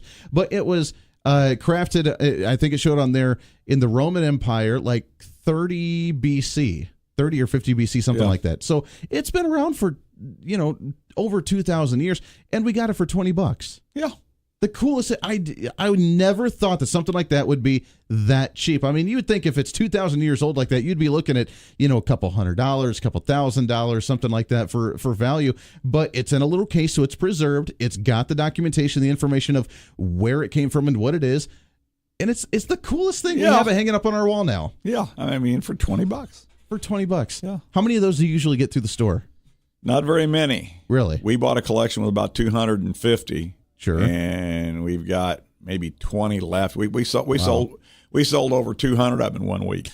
we don't normally have it. People come in. One guy come in and bought a whole bunch of that stuff. Sure. And left, and then come back 2 days later and bought a whole bunch more. It's just there are people out there that collect that stuff, and there's not very much of it. I mean, it's there. If you go to different places, there are dealers that specialize in this. Sure. I mean, I've been to shows to where actually they put their coins in small buckets. Okay. And there may be 300 coins in there of the same thing, and it's just pick one for $450, or pick one for $50, or pick one for $1, or whatever. So but this is one of the biggest, coolest foreign or ancient collections we've ever bought. Never seen anything like that. It's really cool just to imagine. I mean, here's what you need to do. You need to start a TV show, like a reality TV show on if coins could talk. Oh, yes. And do that, and then talk about, the history of that coin and where it came from and the culture and the politics at that time. You could do that. A new reality TV show with Phil Martinez, if coins could talk. Sure, yeah. See? Well, we talk about that all the time. This is God, was that in George Washington's pocket when he crossed the Delaware? That's right. Or was it the guy in the back that was steering the boat? I mean, exactly. Probably one of the coolest things we bought, and it's called a short snorter. And guys that were in the military. Okay. And this thing was probably about 8 feet long. Sure. 9, maybe 10 feet long. And the guy left when he went to Camp Pendleton or wherever he went. Sure. Arrived at Camp Pendleton, such date, wrote on a U.S. dollar, and then everybody that was kind of there on the bus with him signed the note. Sure. And then on such and such a day, we got shipped out to such and such, and they taped that dollar to another dollar, and they wrote, everybody signed it that was in his group that went. Mm-hmm. And then we got on the beach here, and we did this, and it was a running story. I mean, when they went to France, it was a French note, and everybody that was in his platoon signed it. Wow. And then when they went to Germany and then signed it, and Italy, wherever, and it was a whole running story of the World War II. And, clear back to, and it stops out somewhere in the middle of nowhere. This thing was probably 10 feet long with all these bills in it. And, wow. I mean, it was something we sold for like $12. But how at the same, cool. but all these people had signed it. That was there, and it was really, and they call it short snorters, and it's really a pretty cool piece. We don't see them very often, but occasionally we will see them. How fun! That's really cool. Just to be able to see the story. You almost need to have like a little storybook next to each one of the ancient coins, just to say like, oh, this could have been, a guy that dropped the coin in the middle of the Colosseum when he got attacked by lions or something. I mean, who knows? Because that's just kind of cool. That's really neat. So I appreciate that. It was really cool to be able to see a heck of a lot of coins and stamps there. Yep. It was a really big display from you guys and everybody else and all the other vendors that were there. So I appreciate it. You guys do that once a year? Are you guys doing that again this fall maybe? Or the K&A is only once a year. Okay. There is a show coming up in August, somewhere around the middle of August. Okay. At Cessna Activity Center, and I don't remember whether it's the Stamp Club or the Coin Club, but there's 2 local shows. There's 3 shows a year at Cessna Activity Center, one in February, one in June, and one in August. Very good. Are you guys going to partake in those too? Oh, yeah. Oh, yeah. You guys are going to be there doing the thing? The guy that puts on the show, Ralph Lott's a great gentleman, and we always support him. We're there at all the shows. Sure. Very good. Very good. I love it. We'll have more information on those get a little bit closer. But the coins today, how is the markets looking for silver and gold? Oh Lord, that good, huh? Silver was down to $16 yesterday. Unbelievable. I mean, it's unbelievable where it is. The ratios. Gold was down to $12.60 something. Okay. I mean, it was almost $13.60, so it's down $100. Silver was getting ready to it was at $17.80. Wow. So it's dropped $2.80. I mean, I'm sorry, but this is a buyer's market. I am starting to see a little more activity in the shop. People starting to come in and buy a little bit more. They better be. If they're selling silver at $16 an ounce, and that's really the lowest where you should be like scooping it up and buying it as much as you possibly can. Well, if you're selling it, then I don't know, either you're desperate or something's wrong. Well, most of the time it's stuff that we're buying off the street. I mean, but at the same time, at $16 silver, I mean, people are starting to realize that it was too cheap at $17.80. Wow. And so at $16, it's really still too cheap. So that's insane. It's just amazing. Why I don't know. I know the summer's usually not good for the markets. I just don't understand it quite being this way because technically there was rumored that we could see $100 silver by the end of the year. Sure. And technically you could still see that's going to happen. I'm kind of leaning away from it, but at the same time, we've seen silver go from like $16 to almost $50 in about a 2.5 month period. Okay. I mean, so if it makes a run, it's amazing what it can do. So it makes a big moves real quick. Sure. Well, if it does get up to about $50 an ounce for something like that, then I may start selling mine for what little I have, because that would be a pretty good turnaround on that. Oh yeah, that would be pretty nice. Yep. Might have to work on that one. 18 minutes past the hour. Let's take a break. If you have any phone calls, any questions, we'd love to hear from you. Phil Martinez of Phil's Coins, 9344 West Central Avenue. They open up today at 9:30, so just about an hour from now, a little over an hour from now. Go and check them out. Again, that's one of the things I have to start doing again is getting my collection going just because, hey, you never know whatever's going to happen. Your thoughts and calls when we come back. 18 minutes past the hour. This is The Voice of Reason. Stay here. The Voice of Reason with Andy Hoosier on the Big Talker, KQAM.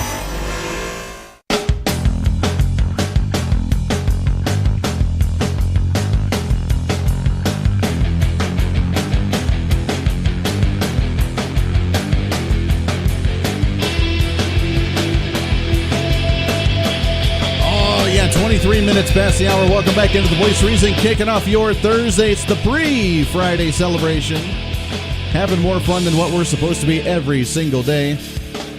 Living the dream, rocking and rolling, doing the thing. I got to find some more catchy phrases on there. I got to find some more of those. That's right. 316-721-8255. Phil Martinez of Phil's Coins hanging out with us here for another segment, talking about the silver, gold, and all the goodies that go along with that. By the way, you guys as well. Do you have one on your hip? Do you have your gun on your hip right now?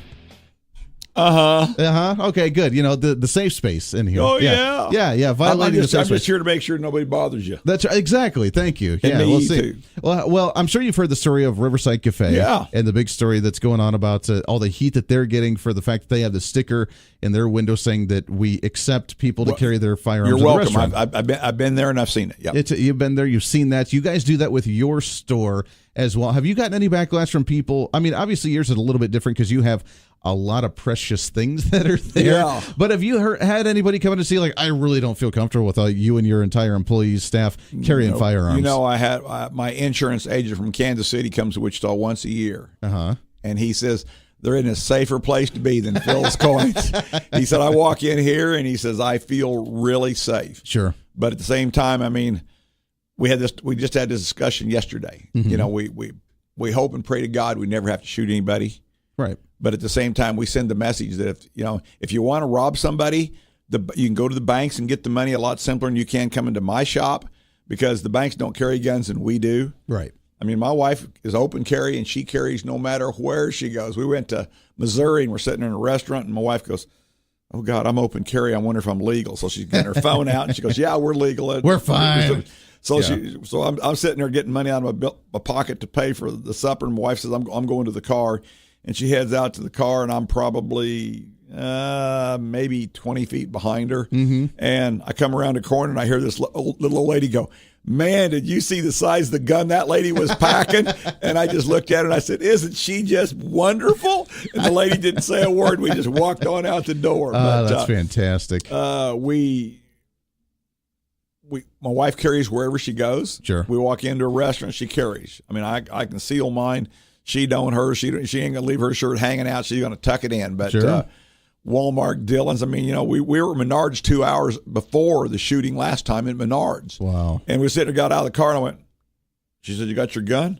We've been working in the yard all day. I didn't have my gun. You got your gun? Well, no, I've been working in the yard all day. So we walked in and we come out and we hear about the shooting at Menards and go, well, ain't going to Menards without a gun no more. I guess so. You know, I guess so. You know, it's you know, when we applied for our concealed carry, and the guy says, so why do you want a concealed carry? And we explained to him that we own Phil's Coins and and we dealt in precious metals and we traveled and we wanted to go to different states and, you know, we needed to be legal to carry our guns. Right. And the guy says, you know, I've done hundreds and thousands of you guys and certified them.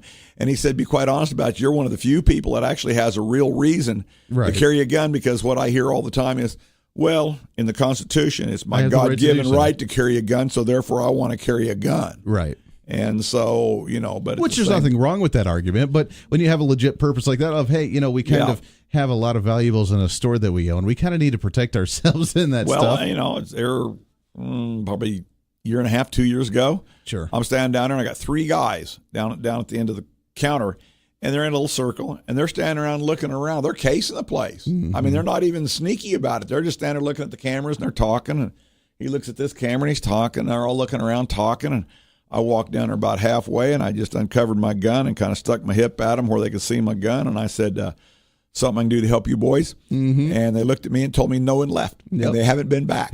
So, I mean, I'm sorry, but if you break out one of my glasses, it's $500. Sure. So if I can discourage somebody from, and then we pulled off, our surveillance cameras are getting to where they're so advanced. We had somebody come in here about 6 months ago, and he said, well, when I got home, you didn't pay me for $20 silver. And so I had the boy pull the surveillance cameras up, and Michael goes, he had $438 silver. How many did we pay him for? And I said 438. Mm-hmm. So he was counting silver dollars in tubes and in loose on the counter off the surveillance tapes. Sure.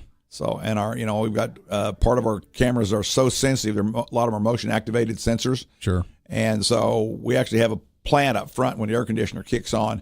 The leaves will activate our security camera, and we can actually go in and frame that plant out. Okay. And desensitize the pixels in that area.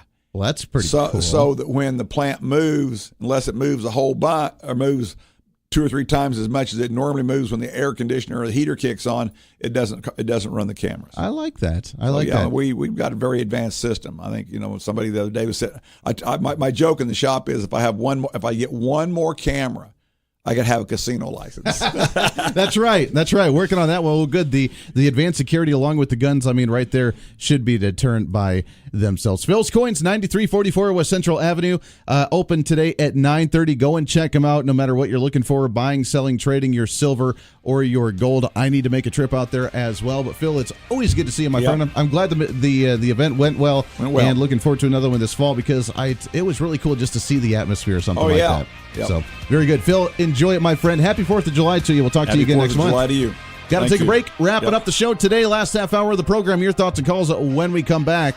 This is The Voice of Reason. Stay right here. Who can touch me? 'Cause who can stop me tonight? You make me feel invincible. I feel it. Invincible. I feel it. Invincible.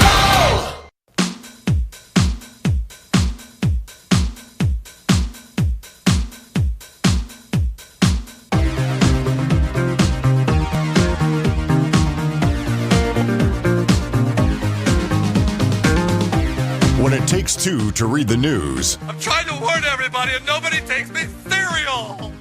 you're in the wrong place. This is The Voice of Reason with Andy Hoosier on the Big Talker, 1480 AM and 1025 FM, KQAM. That's what we're talking about. Welcome into The Voice of Reason. Making it happen today on a Thursday, the pre-Friday celebration, rolling right along, having more fun than anybody's supposed to be having, especially when we're talking politics. Come on. That's supposed to be the frustrating times, right? You can shoot me a message on Facebook as well, facebook.com/1480KQAM. Listener on Facebook Live. I'll never again dine at your Kill Club's Riverside Cafe. Oh, mon Dieu. Oh, well, okay. Well, if that's the way you feel. Although if you've eaten at Riverside Cafe in the last 13 years, then the sticker was already there, and you probably had 2 or 3 guns around you with individuals carrying concealed carry. But because now that you're aware of the sticker, now that the sticker apparently really means something and you actually see it, because, when we had the sticker saying, don't bring your guns in, and the sticker's right there, I'm sure that the bad guys recognize that and see that and don't do that either. So as you may have missed the sticker that said that guns are welcome and you still eat in there, then what's changed now that you're actually aware of it? Oh, yeah. You are protected. And the Kill Clubs, I've yet to hear of anybody being shot at a Riverside Cafe in the last 13 years. I'm still waiting for that one to happen. Still waiting to see when that's going to happen because we haven't seen it yet. The evil Kill Clubs of Riverside Cafe. So good luck with that mentality. I'm glad that, your partisanship and lack of common sense takes you from not wanting to enjoy a local business in the area. But everybody's got their own choice. 316-721-8255, 316-721-TALK. Let's go to the phones. Open line to you for the last half hour of the program. Anything we've talked about, it is open lines to you. What's on your mind? Line number 1. Good morning. What's your name? Hi, Andy. This Helen. Good morning, Helen. How are you? I'm doing just great. Good. And I hope you are too. Living the dream every day. Oh, great. Well, I agree with the insurance guy that about came to Phil's shop and said that I feel really safe here. Sure. I feel safer when law-abiding citizens are carrying a gun in an area, that is, we're not safe anywhere. So it's always good to be prepared. Well, and that's been proven, isn't it? I mean, no matter where you go, I mean, we hear about shootings in the most random places, in the workplace with with the disgruntled quote unquote employees who are upset, or the lady that were upset about YouTube. Because her videos are being censored because of some ridiculous stuff she was doing on YouTube. So she goes and tries and shoot up a YouTube business in a corporate setting, or people that shoot up places at a restaurant, or trying to hold a gas station hostage, or trying to do a school shooting. No place is safe. And even though that we think it could never happen to us because we live in a quiet community and it's very safe and it's very happy and there's no disgruntled individuals or whatever, we're never safe, because then we see on the news every single time that person that comes out and says, man, I never thought that could happen to my community and near me, and oh my gosh, now I'm going to go out and buy a firearm. And we always need to be on that guard every single day, don't we? Exactly. Unless you've been a victim of a violent crime, then most likely you're going to think, well, it's never going to happen to me. I've heard that. Have you ever heard that normalcy syndrome? Exactly. Where people think, well, it hasn't happened to me yet. It's never happened to me before. So they're deceived. They're deluded by, this is never going to happen to me just because it's never happened to them before. Exactly. So we suffer from, most of the people in this world, in this nation, suffer from normalcy syndrome. They think that everything's going to just continue the same, that nothing bad is ever going to happen to them. And then until you become a victim, sure, of a violent crime, then you're going to change your mind and say, woo-wee. I'm by the grace of God, I lived through this, and we do live in that society. Myself. You're right, and we do live in that society today to where it's better to play the victim after something's happened to you, because, oh my gosh, I can't believe something happened to me, so therefore I'm the victim now, and then you kind of get the sympathy. And it seems like more people today like to enjoy the whole sympathy victimhood status than actually saying, you know what, I was not a victim because I was actually prepared for what was to come. And that's whether it's a shooting or whether it's a financial issue. I mean, that where we continue as a society to get farther and farther and farther and farther into debt, and then we can't buy, and then we complain about how we don't have the living expenses, and it's the evil corporation's fault for not paying us a living wage because we've made poor decisions and that we're bankrupt and we're, falling behind on all our debts. But it's not my fault. I'm the victim because the society and the evil corporations haven't given me a raise, right? I mean, we love to play the victimhood status today. It's sad. It's pathetic that Jesus says that I forewarned you of all things. He's foretold us all things, forewarned us of all things. He never promised, God never promised that this world was going to be a bowl of peaches and cream, right, to live in.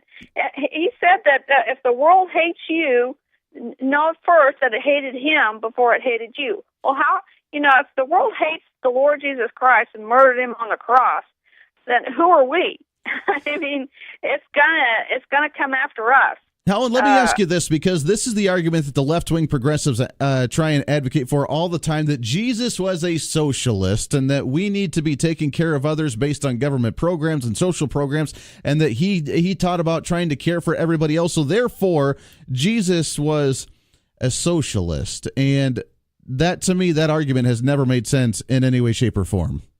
Well, they just prove their biblical illiteracy. No place in God's word does it say that we're supposed to kowtow down to oppression and people that want to bully us, and the Christians should not be second-class citizens ever. And just like when Jesus was, of course, he had to be taken up to be crucified on the cross, because there's multiple purposes why he had to be crucified on the cross.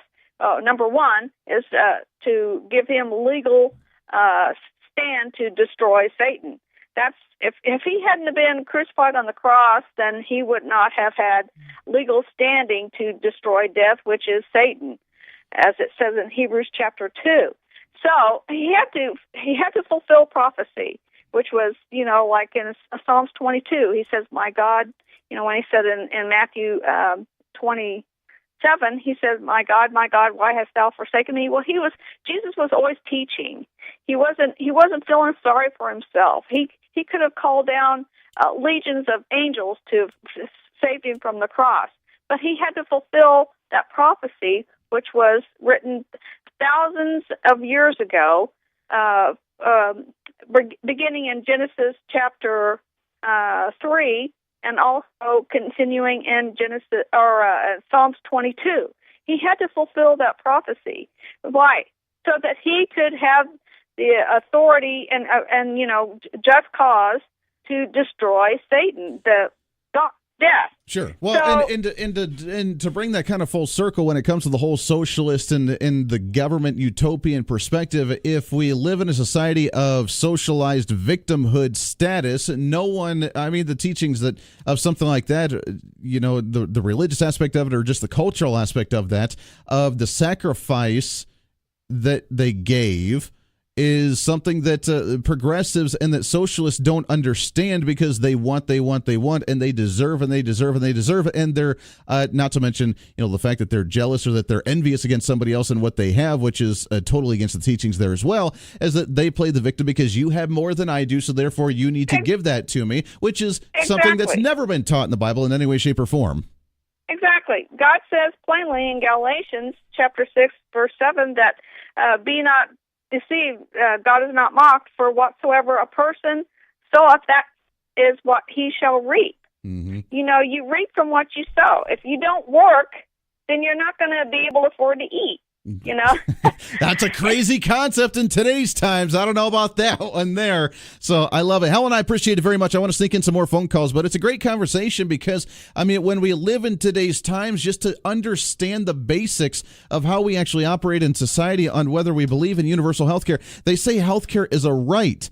Tell me, somebody please explain to me how health care is a right, where you deserve the service of someone else to provide that for you for your own health. And if it is a right, then what accountability do you have as a personal individual who makes life choices based on what you eat and what you ingest into your body, on what you do to your body, whether it's drugs or whether it's alcohol or whether it's eating bonbons or whether it's eating yummy bear, I don't know, or whether it's eating ice cream every day and freaking Cheetos. If you eat that stuff and you get health issues because of that, is that my responsibility to help you with yours because of the life decisions you made? Again, if you don't work, you don't eat. It's very simple. Yes, we take care of one another. Listen to Dave Ramsey and he'll tell you how to do that financially smart in a way to where you can take care of yourself and you can help others, because it's the hand up, it's not a handout. 316-721-8255. Let's go to the phones. Line number 2. I guess we lost him there. Give me a call back. We'd love to hear from you.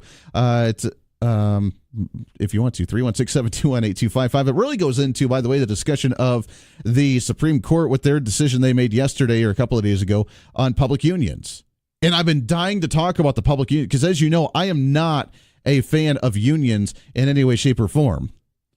And I know it's the whole collaboration and getting people together to fight for the rights of them and so on and so forth. But public unions, when it comes to collective bargaining, is a terrible idea that has destroyed salaries, that has destroyed many states. And as a teacher, maybe, this is the prime example that now collective bargaining's not going to be one of those choices that you have. You now have the choice as a teacher on whether you want to pay your union dues or not. You want to talk about socialism. You want to talk about the victimhood status. Go to a public union or even a private union. Go to a private union, a unionized UAW, the Union Auto Workers, or go to the union I'm sure that we have when it comes to building airplanes, or some kind of union that I know many people that may be listening may be part of a union, whether you like them or dislike them. I'm sure that you may be part of some form of union. And try and have your voice heard. Try and tell the union that you're not going to vote the way that they want you to vote. watch the finances of the union and see exactly who they're contributing to and who they're sponsoring to try and urge you to vote for that individual. And tell me how you have a voice and how they're looking out for your best interest. Tell me how the union, in any way, shape, or form, is looking out for your best interest when they're telling you that you need to walk out of work and not get a paycheck and try and picket and try and protest for better wages. Tell me how they're looking out for your best interest when they're getting higher wages and better benefits, which may be beneficial to you in the short term, but is not in consistency with the rest of the market to where you outprice yourself in the market and they end up shutting down altogether because you asked for too much when they can't sustain that. Tell me how that's a benefit to you. I think to me at least, that falls right into the same category of envious, which you're not supposed to be doing. That falls right into the same category of ridiculousness in common sense worlds, and it falls into the line of socialism, which we don't support in any way, shape, or form. We don't want to support in any way, shape, or form. We have a lot of work to do in society, but I think we have opportunities to do so. The question that I've asked, and I asked this in the first hour, you can answer it if you'd like to, but Justice Kennedy, now that he's stepping down, maybe we can fight back on some of the unions at the federal level. Maybe we can continue to advocate for the Second Amendment at the federal level. Maybe we can actually start defining what life is with the pro-life and the abortion issue at the federal level. Donald Trump did say that what he wants to do by the time that he's done in office is have enough Supreme Court justices on the conservative side to overturn Roe v. Wade. That would be a huge astronomical thing that we could work on, because guess what? President Trump has the opportunity for 3 potentially Supreme Court picks. He's already had 1. This will be number 2. He may even get a 3rd. We could change the landscape of this nation. We could change things for the better as we are through tax cuts, as we are through immigration, as we are through less regulation. And then we start having the Supreme Court actually protect and defend what President Trump's doing. They've already stood up and actually stood for Trump's travel ban. They've already stood up and defended individuals to where you don't have to pay union dues if you do not choose to do so. It is not mandatory any longer. Those are huge successes. Something that we never thought that we could really actually see in our lifetime because they've had such a stronghold on society. But we're fighting back. We're doing it.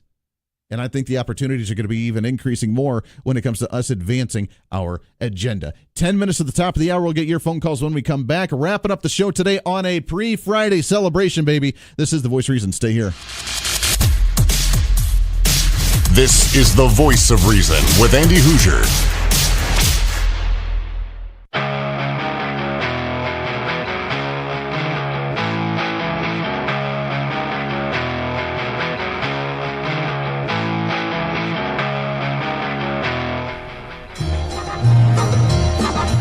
Debating with a progressive. If you go into the Facebook Live feed, I love discussions and I love debates. I really do. Here's the latest debating with a progressive. Your NRA is the Kill Club, with no doubt a vast majority of Riverside Cafe patrons being members of the NRA. Paranoia and inferiority, if I can speak, complexes have a lot to do with gun wielding. How dare you? Those gun-grabbing or those gun-toting NRA members in those kill clubs. I love it. I love it because it's all emotion. If every member going into the Riverside Cafe is an NRA member and they're gun-toting, then why haven't we seen mass murders and mass shootings going on at Riverside Cafe the last 13 years with the stickers? If they've been carrying guns and they've been openly advocating for it for the last 13 years, why haven't we seen one shooting in the last 13 years at a Riverside Cafe? One! As far as I'm aware, I haven't seen any.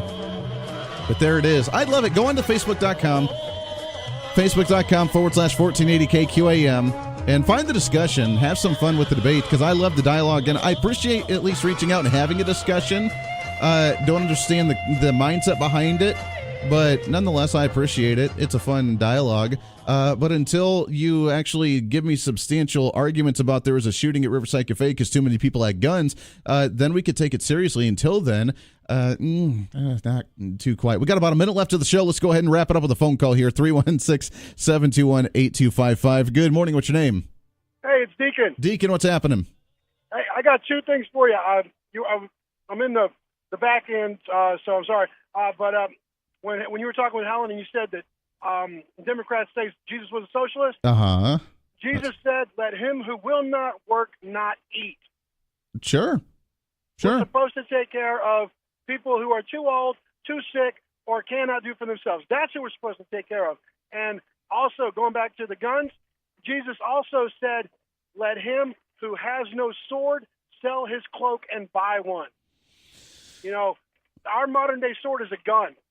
If you don't have a sword, sell something and buy one, so that way you can protect yourself. Well, you know what you sound like, though, Deacon, and according to our individual on Facebook Live, is that for this kind of topic and for this kind of gun toting and for this kind of rhetoric, we're apparently, quote, and I quote here, freaking anti-Christians. Then that person needs to reread their Bible. I can give them chapter and verse, brother.